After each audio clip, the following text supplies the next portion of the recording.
ప్రభువునందు ప్రియులారా, బాగున్నారా? ప్రభు అయిన యేసుక్రీస్తు నామంలో మీకు వందనములు, శుభములు తెలియజేస్తూ ఉన్నాను. ప్రతిదినము మీ కొరకు ప్రార్థిస్తున్నాను. మీరును మా కొరకు, మా పరిచర్యల కొరకు తప్పక ప్రార్థన చేయగలరు. దేవుడు మిమ్మును, మీ కుటుంబములను దీవించి ఆశీర్వదించునుగాక.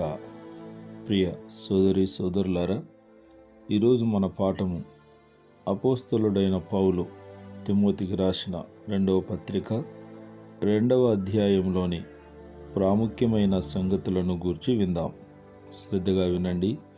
ఈ అధ్యాయంలో పౌలు దేవుని సేవకులను వివిధ వ్యక్తులతో పోల్చి దైవ సేవలో కలిగి ఉండవలసిన క్రమశిక్షణ, పట్టుదల, విశ్వాసము, నిరీక్షణ మొదలగు లక్షణములను గురించి తెలియజేస్తూ ఉన్నాడు.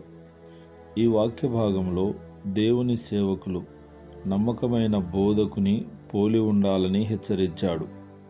ఇక్కడ పౌలు తిమోతిని క్రీస్తు యేసునందున్న కృపచేత బలవంతుడవు కమ్మని తెలిపి 3 విషయములను ప్రస్తావించాడు. అందులో ఒకటి, దేవుని యొద్ద నుండి సువార్త పౌలుకు అందించబడింది. రెండవది, పౌలు దానిని తిమోతికి అందించాడు. మూడవది, ఇప్పుడు తిమోతి తాను వినిన సువార్తను ఇతరులకు అందించాలి. వారు నమ్మకస్తులైన బోధకులైతే వారు ఇతరులకు అందించగలరు. కనుక ఇతరులకు బోధించుటకు సామర్థ్యము గల నమ్మకమైన బోధకులకు అప్పగించుము. బోధించే సామర్థ్యం ఉంటే సరిపోదు, వారు నమ్మకస్తులై ఉండాలి. దేవుని సువార్త పరిచర్య నమ్మకస్తుల ద్వారా వ్యాపిస్తుంది. క్రీస్తు యేసు మంచి సైనికుని వలె నాతో కూడా శ్రమను అనుభవించుము. క్రీస్తు ఆయన రాజు, పౌలు సైన్యాధిపతి, తిమోతి సైనికుడు. మంచి సైనికునికి మంచి మాదిరి సైన్యాధిపతి, సైన్యాధిపతికి మంచి మాదిరి రాజు. క్రీస్తు శ్రమలను అనుభవించాడు, పౌలు వాటిలో పాలు పొందుకున్నాడు. శిలువ సైనికుడైన తిమోతిని శ్రమలు అనుభవించుటకు సిగ్గుపడవద్దని హెచ్చరిస్తున్నాడు. మంచి సైనికుడు యుద్ధములో శ్రమలు అనుభవించవలసి ఉంటుంది, ప్రాణం పెట్టవలసి ఉంటుంది అని ఎరిగి సైన్యములో చేరుతాడు. ఎన్నో శ్రమలు, క్రమశిక్షణలు అనుభవించాలని ఎరిగి సైనికుడవుతాడు. అలాగే క్రీస్తు సువార్త సైన్యములో చేరే సేవకులు శ్రమలకు సిద్ధపడి ఉండాలి. ఆటల పోటీల నుండి పౌలు ఒక ఉదాహరణ ప్రస్తావిస్తున్నాడు. ఆటగాడు పరుగు పందెములో లేదా మరొక పందెంలోనైనను నియమము ప్రకారము పోరాడును. క్రమశిక్షణ కలిగి శరీరమును స్వాధీనపరుచుకొని పందెముపై దృష్టి సారించి తన ముందున్న కిరీటము పైన గురి నిలిపి పోరాడి గెలుస్తాడు. అలాగే సువార్త పరుగు పందెములో జీవ కిరీటమును గెలుచుకొనుటకు దేవుని సేవకుడు నియమము ప్రకారము పోరాడాలి. పాటుపడిన వ్యవసాయకుడే మొదట ఫలములలో పాలు పుచ్చుకొనును. వ్యవసాయకుడు పొలములో విత్తనము విత్తి పంట కొరకు ఓపికతో కనిపెడతాడు. భూమిలో విత్తనము నాటిన దగ్గర నుండి గింజలు ఇంటికి చేరేంత వరకు ఎంతో పాటుపడి ప్రయాసపడి పనిచేస్తాడు. అలా కష్టపడిన పనివాడు తప్పక ప్రతిఫలము పొందుతాడు. దేవుని సేవకులకు ఉత్తమమైన మాదిరి యేసుక్రీస్తే. దావీదు సంతానములో పుట్టి శ్రమపడి చనిపోయి మృతుల నుండి తిరిగి లేచిన యేసుక్రీస్తును జ్ఞాపకం చేసుకొనుము. ఆయన మానవాళి కొరకు శ్రమలను సహించి శిలువ మరణము పొంది అమరుడైనాడు. అదే దేవుని సేవకులకు మాదిరి. శ్రమల అనంతరము నిత్య ఆనందము, నిత్య జీవము ఉండునని జ్ఞాపకం చేస్తూ ఉన్నాడు.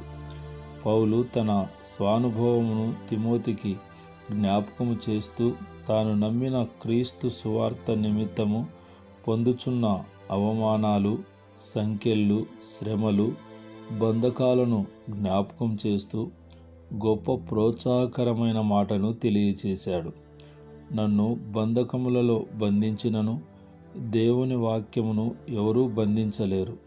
ఏర్పరచబడిన వారి కొరకు, అనగా క్రీస్తునందు విశ్వాసముంచిన వారి కొరకు తాను ఈ శ్రమలను ఓర్చుకొనుచున్నానని వివరించాడు.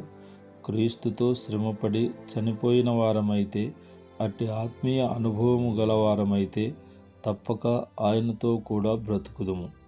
క్రీస్తు కొరకు పొందు శ్రమలు మన జీవమునకు అంతము కలిగించలేవు. క్రీస్తు పునరుత్థాన శక్తి ద్వారా నిత్యజీవము పొందుకొనుటకు మార్గములగును గనక శ్రమలను ఓర్చుకొనవలనని సూచించాడు. శ్రమలకు భయపడి ఆయనను ఎరగమంటే ప్రభువు దినమున ఆయన కూడా మనలను ఎరుగనని హెచ్చరించాడు. మనము నమ్మదగని వారమైనను దేవుడు ఎల్లప్పుడూ నమ్మదగిన వాడుగా ఉండును. ఇప్పటి వరకు పౌలు అనేక ఉదాహరణలు చూపించి ఇప్పుడు తిమోతిని మాదిరిగా మలుచుకొనమని హెచ్చరిస్తున్నాడు. మందకు మాదిరిగా ఉండాలని సూచించాడు. యేసువారైనను విశ్వాసులను చెరుపుటకు ఉద్దేశించిన వివాదముల జోలికి పోవద్దని హెచ్చరించాడు. నిన్ను నీవే దేవుని ఎదుట యోగ్యునుగాను, సిగ్గుపడనక్కరలేని పనివానుగాను, సత్యవాక్యము సరిగా ఉపదేశించువానిగాను కనపరుచుకొనుమని సూచించాడు. సువార్తికుడు సువార్త పనిలో దేనిని గూర్చియు సిగ్గుపడని వాటినే చేయాలి. అపవిత్రమైన వట్టి మాటలకు విముఖుడవై ఉండుము. వాటి వలన భక్తిహీనులగుదురు. వారి మాటలు కొరుకుడు పుండువలె ప్రాకి పాడు చేయును. అటి వారిలో రకరకాల హ్యూమినైనను పిలేతును ఉన్నారు అని పౌలు ఇక్కడ జ్ఞాపకం చేస్తూ ఉన్నాడు. వీరు చెప్పిన చెడ్డ మాటలు పునరుత్థానం గతించిపోయినదని చెప్పుచు కొందరు విశ్వాసమును చెరుపుతున్నారు. దేవుడు తన వారిని ఎరిగి వారిని సమస్త దుర్నీతి నుండి కాపాడుతున్నాడు. అస్థిరమైన విశ్వాసమనే పునాదిపైన మనము కట్టబడి ఉండాలి. దేవుని సేవకులు పరిశుద్ధపరచబడిన పాత్రను పోలి పవిత్ర జీవితాలు కలిగి ఉండాలని పౌలు సూచిస్తున్నాడు. గొప్పవారి ఇంటిలో వెండి, బంగారు, కర్రవి, మట్టివి రకరకాల పాత్రలు ఉండును.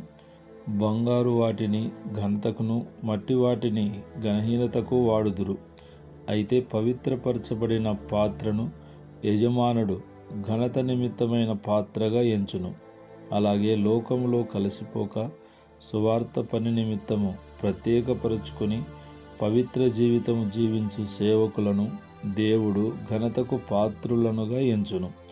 అట్టి పరిశుద్ధపరచబడిన పాత్రగా ఉండుటకు పౌలు తిమోతిని హెచ్చరిస్తూ, నీవు యవనేచ్ఛల నుండి పారిపొమ్ము, పవిత్ర హృదయుడవై ఉండుము, నీతిని, విశ్వాసమును, ప్రేమను, సమాధానమును వెంటాడము, మూఢుల వితర్కములను, జగడములను విసర్జించుము.